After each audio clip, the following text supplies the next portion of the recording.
Muy buenas tardes tengan todos. Es para mí un honor participar en el cuarto Congreso Internacional de Educación Emancipadora, Debates y Tensiones en la Pedagogía Crítica. Sean bienvenidos.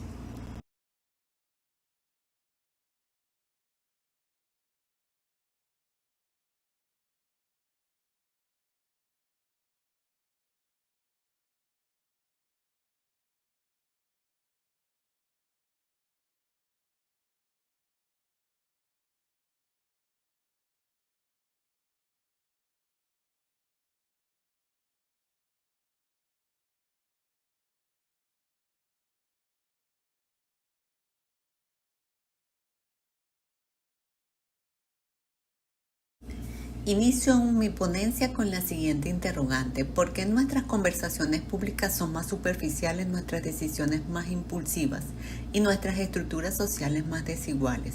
A pesar que estamos en un mundo donde tenemos más información que nunca de la mano. Pregunta que dejo para la reflexión. Quien les habla es la doctora Miriam Mendoza desde Venezuela, y el tema sobre el cual estaré disertando se titula Hacia una educación emancipadora que consolide el pensamiento crítico. Comencemos. El mundo actual está caracterizado por una sobreabundancia de información, la polarización y las desigualdades estructurales. Cuando hablamos de la sobreabundancia de información, esta sobreabundancia, ¿verdad?, no es sinónimo de conocimiento, sino que es un caldo de cultivo para la desinformación y la polarización. Es decir, podemos señalar que sobrecarga informativa es igual a barrera para el pensamiento crítico. Nunca en la historia de la humanidad hemos tenido tanto acceso no habíamos tenido tanto acceso a tanta información, pero paradójicamente nunca hemos sido tan vulnerables a la desinformación y a la simplificación del pensamiento. Esta sobreabundancia de información no es en sí misma un problema. El problema realmente radica en la confusión entre datos y conocimiento, como lo señala una investigación de Thomson 2025 en un análisis sobre la sociedad de la información. La información, cito, la información por sí sola no genera conocimiento, requiere un pensamiento crítico que la contextualice, la evalúe y la integre con saberes previos. En el contexto universitario venezolano, esta confusión se agrava porque los estudiantes en la actualidad tienen acceso a una cantidad masiva de información a través de redes sociales y plataformas digitales, pero carecen frecuentemente de todas estas herramientas metodológicas que necesitan y epistemológicas para distinguir entre fuentes confiables, opiniones no fundamentadas y la desinformación deliberada. Pero la desinformación no es realmente un error, es un diseño. Los algoritmos no priorizan la verdad, priorizan solamente el engaño. Esta sobreabundancia de informativa crea un ecosistema donde la desinformación prospera por varias razones estructurales. Primero, porque hay una sobrecarga cognitiva, es decir, hay un volumen de información que supera la capacidad humana para el procesamiento, por lo que se tiende a aceptar la información sin una evaluación realmente crítica, priorizando, por supuesto, la rapidez sobre el análisis. En segundo lugar, hay un mecanismo como cámara de eco, el cual consiste en que los algoritmos muestran contenidos afín a las creencias previas, lo cual reduce la exposición a perspectivas diferentes, debilitando la capacidad de argumentación y de contraste. En tercer lugar, tenemos que existe un mecanismo de desinformación estratégica que se traduce en la producción deliberada de falsedades con fines políticos o económicos, lo que genera escepticismo generalizado que puede derivar en cinismo o en la aceptación de las verdades alternativas. Y por último y cuarto lugar, tenemos que hay una erosión de la autoridad epistémica, donde cualquier fuente puede equipararse a cualquier otra en el ecosistema digital. Esto dificulta para distinguir entre lo que es un conocimiento válido y la opinión y una opinión fundamentada. En Venezuela, la sobreabundancia de informativa consiste en un déficit estructural de condiciones para el pensamiento crítico. Estos adquieren matices particulares como hay una crisis de credibilidad institucional, hay una migración académica, hay una brecha digital y en segundo lugar tenemos entonces la polarización. Otra de las características actuales en nuestro país, lo cual esto no significa un mero desacuerdo, sino que es la incapacidad de sostener diálogos basados en evidencias y en el reconocimiento del otro. En Venezuela la polarización no solo dificulta el diálogo, sino que lo vuelve peligroso. En el contexto venezolano actual, la polarización adquiere características particulares que agravan la ruptura del diálogo. Existe una autocensura generalizada, hay una pérdida de espacios plurales y hay una crisis de confianza epistémica. En el contexto universitario, esto trae como consecuencia la evitación de conflicto, es decir, se evitan temas controversiales y son excluidos del currículo o se abordan de manera muy superficial. Existe una fragmentación del grupo, es decir, los estudiantes se agrupan por afinidades ideológicas y evitan interactuar con quienes piensen diferente. Asimismo, hay un debilitamiento argumentativo donde se privilegia la postura sobre la fundamentación, se confunde tener opinión con sostener un argumento. Y existe un riesgo para el docente. Plantear preguntas incómodas puede generar conflictos que la institución no está preparada para manejar. Frente a la polarización, la educación universitaria debe asumir un rol activo en la reconstrucción de las condiciones del diálogo. Debe enseñar a argumentar, no solo a opinar. Se deben crear espacios protegidos para el discurso. Se debe formar la escucha activa. Se debe recuperar la universidad como un espacio público. Por supuesto, la polarización no se resuelve evitando el desacuerdo, se resuelve recuperando la capacidad de sostenerlo con evidencias y con humanidad. De allí que formar el pensamiento crítico es en esencia formar para la capacidad de sostener desacuerdo fértil. Y en tercer lugar tenemos la característica de las desigualdades estructurales. Esta se reproduce a través de un sistema educativo que a menudo la naturaliza en lugar de interrogarla. Mientras las discusiones oficiales en la actualidad declaman el pensamiento crítico como objetivo prioritario, está planteado en todos los modelos curriculares de la actualidad, las prácticas educativas cotidianas a menudo la obstaculizan. La reproducción de la desigualdad se da a través de sistemas educativos y, por supuesto, a través de una función oculta de la educación. La universidad no solo enseña lo que dice enseñar, también enseña silenciosamente el lugar que cada quien debe ocupar en la sociedad. Existe una tensión fundamental en la actualidad entre el discurso explícito de la educación, en este caso movilidad social, igualdad de oportunidades, y su función estructural explícita. De allí que la reproducción de las desigualdades existentes, como señalan las investigaciones consultadas, los sistemas educativos, en lugar de interrogar las causas estructurales de la exclusión y la inequidad, se concentra en las estandarizaciones de evaluaciones que premian la reproducción de contenido. Estas contradicciones, por supuesto, operan a través de tres mecanismos principales. La naturalización, que simplemente se traduce en diferencias de origen de presentar cómo las diferentes capacidades o de mérito, los estudiantes de contextos desfavorecidos internalizan su fracaso como deficiencia personal. Hay una homogeneización donde existe un mismo currículum, una misma evaluación para realidades totalmente distintas.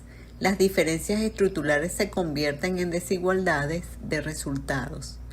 Y en tercer lugar tenemos la legitimación del conocimiento, es decir, el título es el que interesa. El título certifica el saber independientemente del origen. y por supuesto se oculta cómo el origen condicionó el acceso a ese saber. De allí que la educación que no nombra las desigualdades termina enseñándolos como un destino. Ahora bien, ¿cuál es la realidad del desarrollo del pensamiento crítico en la educación universitaria venezolana? Podemos señalar que el pensamiento crítico en la educación universitaria se configura como un escenario de profundas contradicciones. Por un lado, existe un reconocimiento discursivo de su importancia, pero su desarrollo efectivo realmente se ve obstaculizado por una crisis estructural que ha erosionado las condiciones básicas para la vida académica. Esta crisis se puede analizar desde tres dimensiones. Una crisis estructural, donde se puede observar que de ser la Universidad Venezolana un foro de movilidad social y reserva moral, se ha reducido a una estructura que lucha por la supervivencia básica. Y esto se debe a tres aspectos clave. Por un lado, para nadie es un secreto la asfixia presupuestaria que sufren las universidades. Hay una falta de recursos para la investigación, la actualización bibliográfica y los espacios de discusión académica. En segundo lugar, otro aspecto clave es la deserción masiva de talento. Hay una pérdida de docentes e investigadores formadores, lo que constituye una universidad en el exilio, que debilita las comunidades académicas necesarias para el cultivo del pensamiento crítico. Y otro aspecto clave es el cerco institucional de la autonomía de las universidades. Existe una interferencia en el gobierno universitario con autoridades que han permanecido por largo tiempo en los cargos y esto ha limitado las renovaciones intelectuales. Otro elemento particular grave es la persistencia de la autocensura. Como se señala desde la Universidad Central de Venezuela en el 2026, podemos ver que todavía existen niveles de autocensura y no es fácil opinar sin sentir que puede haber unas consecuencias, lo que contradice la esencia misma del pensamiento crítico como ejercicio libre. Ahora bien, la otra realidad que encontramos en cuanto al pensamiento crítico en el contexto universitario tiene que ver con la dimensión pedagógica. A nivel de aula y de la formación docente se evidencia una desconexión entre los discursos oficiales que declaran el pensamiento crítico como prioridad y en las prácticas educativas concretas. Una investigación que realizó la Universidad Nacional Experimental Simón Rodríguez en el 2024 con docentes de pregrado reveló que existe una función ontoepistémica del pensamiento crítico en la formación docente que no está siendo adecuadamente aprovechada. Esto implica que los docentes entonces requieren desarrollar primero en sí mismos el pensamiento crítico para poder enseñarlo. En cuanto a la formación inicial, en la investigación se señala que los docentes deberían facilitar el desarrollo de habilidades para analizar y cuestionar ideas y teorías desde diversos puntos de vista, tanto en lo individual como en lo colectivo. De allí que surge la siguiente interrogante: ¿cómo construir estrategias para el pensamiento crítico cuando las condiciones institucionales básicas están en crisis? Como tercera realidad del desarrollo del pensamiento crítico en el contexto universitario, se puede señalar la universidad como un espacio de resistencia, que a pesar, ¿verdad?, de la realidad antes ya descrita y de todas las situaciones que está viviéndose en el contexto universitario, aún persiste la vocación crítica y se están gestando iniciativas para reactivar el debate plural y reconectar con la diáspora académica. De allí que se debe recuperar espacios de discusión plural en el contexto universitario. Es vital que los estudiantes comprendan que la narración política es sujeto de una reflexión intelectual profunda y académica. La diáspora académica se debe ver como una oportunidad. Hay que tender puentes digitales y presenciales con académicos venezolanos que hoy producen ciencia en centros de prestigio mundial. Se debe entonces repensar la universidad desde una perspectiva crítica. la universidad debe concebirse como el poder creador mediante la autorregulación reflexiva de los actores universitarios. Ahora bien, ¿qué está fallando en el sistema educativo universitario actual? Primero que nada, la brecha que existe entre un discurso y la práctica. Los sistemas educativos, en este caso el universitario, privilegia la memorización sobre la comprensión profunda. En segundo lugar, existe una fragmentación del conocimiento. Los pensos de estudios están hechos por disciplinas estancadas. Impiden entender la complejidad de los problemas del entorno. Y existe una pasividad del estudiante como rol diseñado institucionalmente, no como una deficiencia innata. También está la trampa de la estandarización. Las evaluaciones estandarizadas que existen y que se han planificado por largo tiempo ha sido el de premiar a la reproducción de contenido. Se convierten en el principal obstáculo para un currículum que aspira a ser crítico. Asimismo, el enfoque tecnocrático evita sistemáticamente interrogar las causas estructurales de la exclusión y la inequidad, reduciéndolas a problemas individuales de la falta de mérito o al esfuerzo. Ahora bien, ante el escenario descrito de lo que es el desarrollo del pensamiento crítico en la Universidad Venezolana, el antídoto no es más que una educación emancipadora. ¿Y qué entendemos por una educación emancipadora? No es solo enseñar a pensar, es un proceso que busca la autonomía, la desconstrucción de la opresión en sus múltiples formas, llámese género, clase, raza o epistémica, y la capacidad de transformar la realidad. Esta debe basarse en referentes como Paulo Freire, con la pedagogía del oprimido y la problematización, y el teórico Bell Hooker, con su educación para la libertad, entre otros teóricos críticos.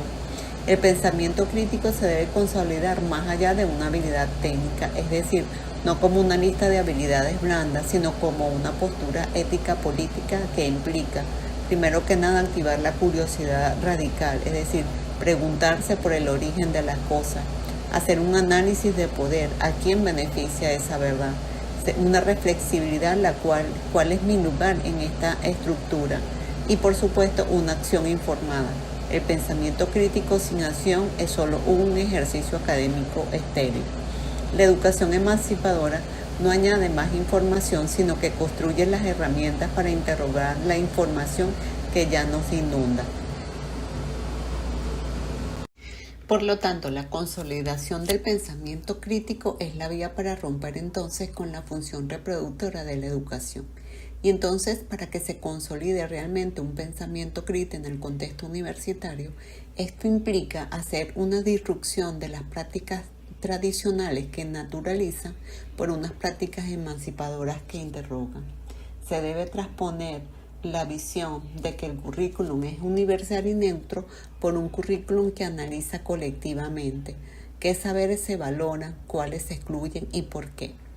Se debe romper con el paradigma de la evaluación para clasificar y seleccionar y dar paso a una nueva visión de la evaluación para comprender trayectorias y diseñar apoyos. Asimismo, se debe dejar de atribuir el fracaso a características individuales y preguntar por las condiciones estructurales que producen desigualdades de resultado. Se debe pasar de una enseñanza de contenidos contextualizados y partir de las preguntas y problemas del entorno inmediato de los estudiantes. Igualmente debe pasarse de una visión de formar para adaptarse al mundo tal como es y asumir una concepción de la formación para transformar el mundo.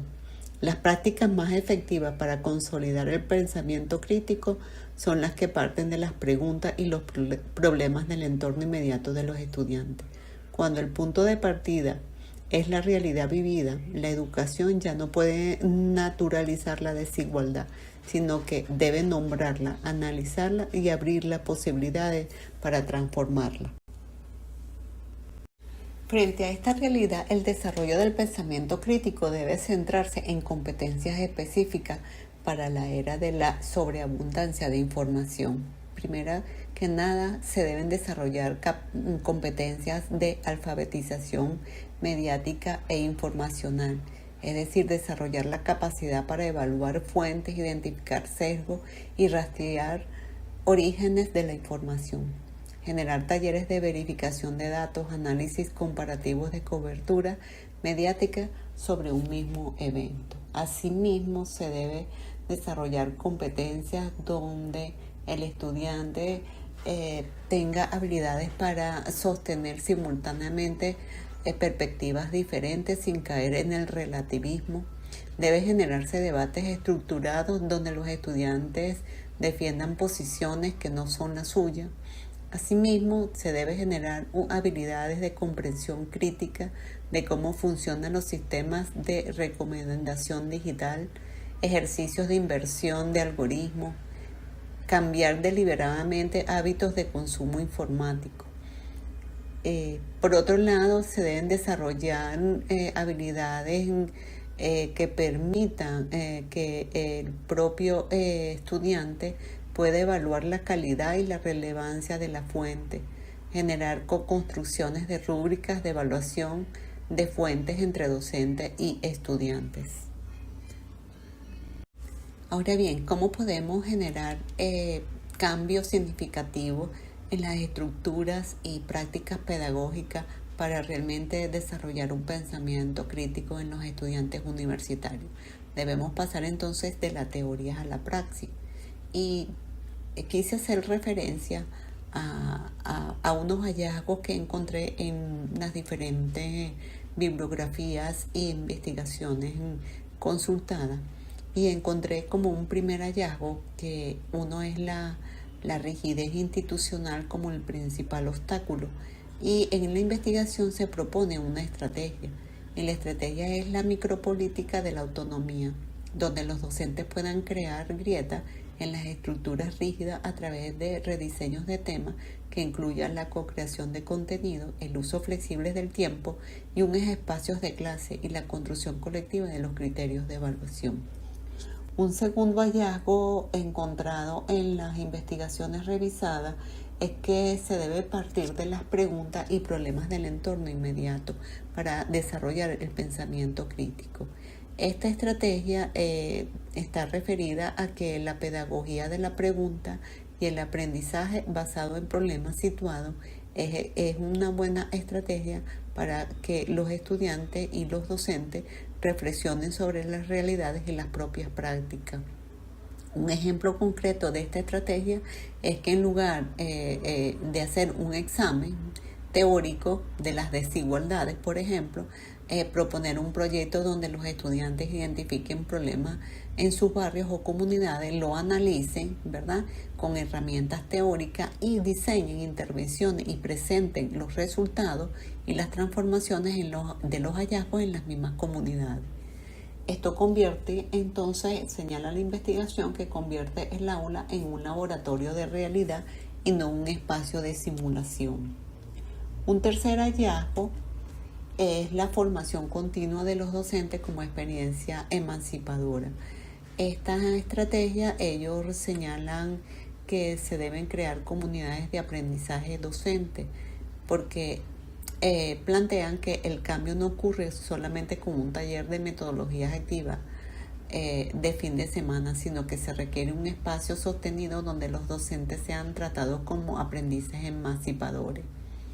Como propuesta, las investigaciones refieren crear espacios de formación donde los docentes experimenten en carne propia lo que se les pide que implementen, que sean escuchados, que cuestionen sus propias prácticas y que construyan soluciones a sus desafíos en el aula. Solo un docente que vive la autonomía, puede promoverla. Ya para ir finalizando, entonces debemos señalar que la universidad tiene que convertirse en un espacio de resistencia dialógica, porque si no es en la universidad, ¿dónde vamos a aprender entonces a disentir sin destruirnos? Entonces allí es importante que iniciemos un proceso de formación basado en enseñar a argumentar, no solo a opinar a los estudiantes. La diferencia entre afirmación sostenida por evidencia y meras preferencias debe ser un aprendizaje explícito. Se deben crear entonces espacios protegidos para el disenso. El aula debe ser un lugar donde sea seguro decir lo impopular, siempre que se haga con un argumento y con respeto. También debemos formar entonces la escucha activa en nuestros estudiantes. La universidad debe reafirmarse como una de las pocas instituciones donde el diálogo plural sigue siendo posible y necesario. Y por último, recuperar la universidad como un espacio público. Es la capacidad de reformular la posición de otros entes, de refutarla en una habilidad que requiere práctica sistemática. Entonces, de allí la importancia de la universidad, retomar la universidad como un espacio de resistencia dialógica. Ya para cerrar, quiero dejar estas interrogantes de reflexión. ¿Dónde y cómo se va a formar las personas capaces de pensar por sí mismas, de dialogar en la diferencia y de construir un futuro más justo? ¿Estamos dispuestos a asumir el riesgo y el trabajo de ser no transmisores de información, sino facilitadores de emancipación?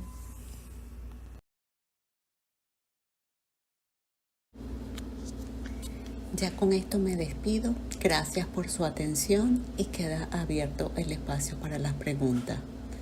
Gracias.